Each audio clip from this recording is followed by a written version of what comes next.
Hey everybody, just doing a little quick ride along video here. I hadn't done one of these in a while.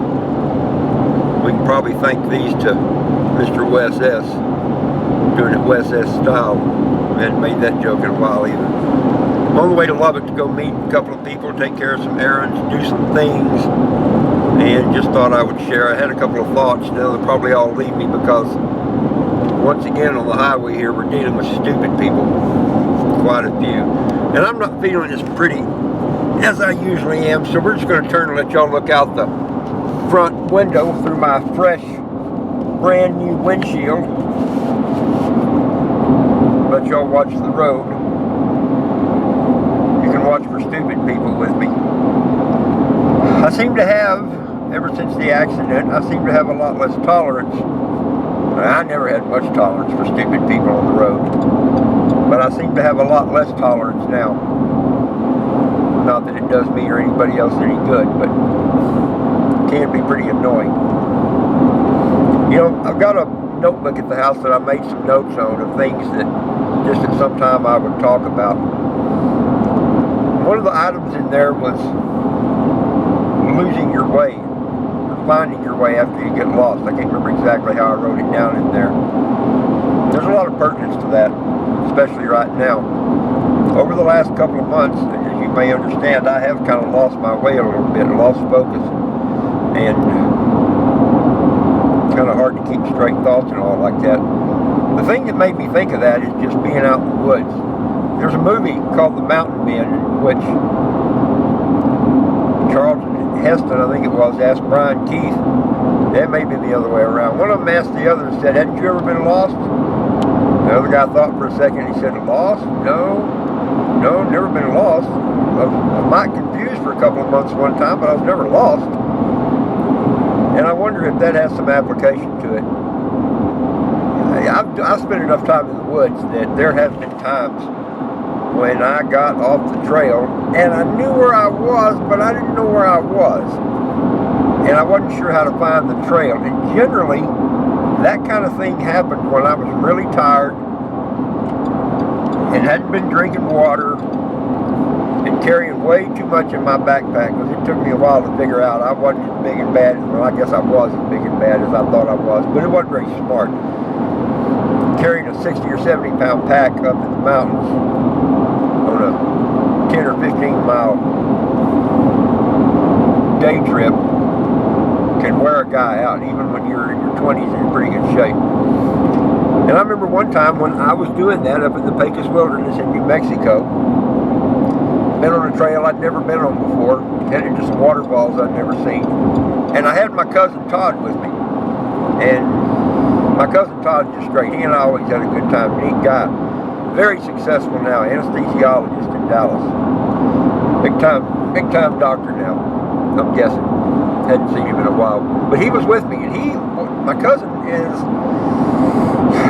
4 years younger than me. I think that's right.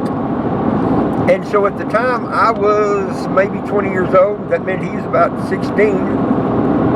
Seemed younger than that. And my cousin hadn't been out in the woods a whole lot. It was kind of a new thing to him. And I had been out a lot, so I'm supposed to be the one that knew what was going on. And we'd been on a pretty hard hike, and we missed the turnoff on our trail and wound up just on a little bushwhack trail kind of next to the river. Now, it was no big deal. I mean, we were going to go camping anyway, so we were all set up.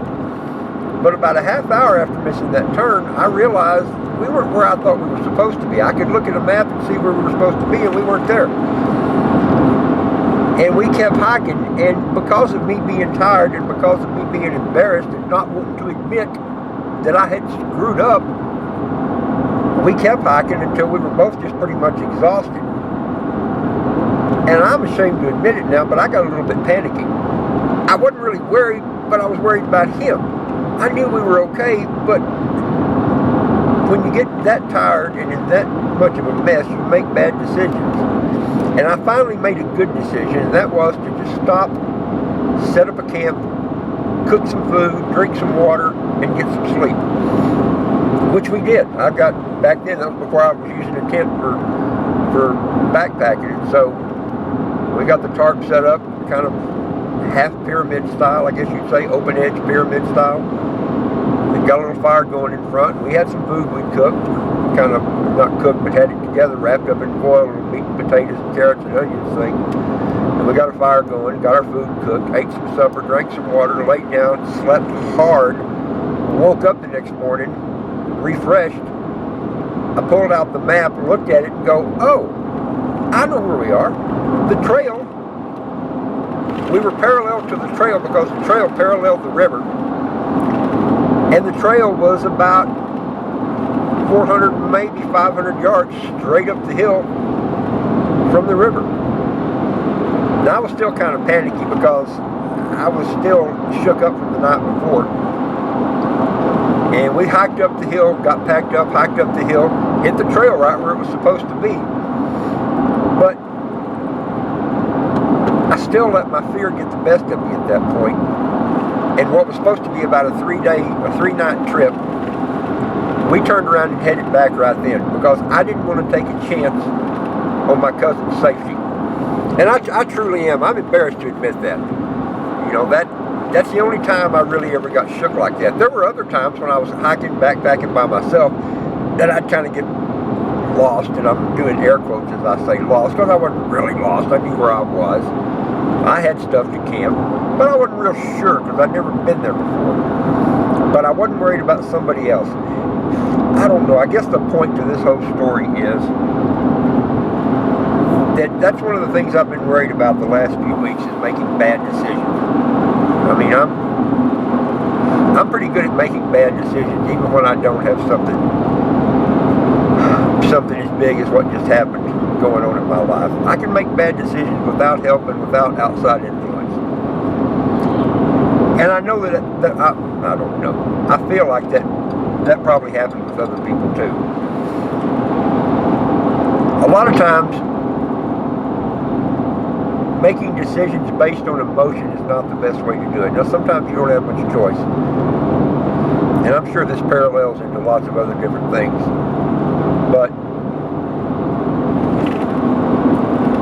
if you catch yourself making bad decisions, and this is something I have to remind myself of, back up, take a breath, get somebody else's opinion.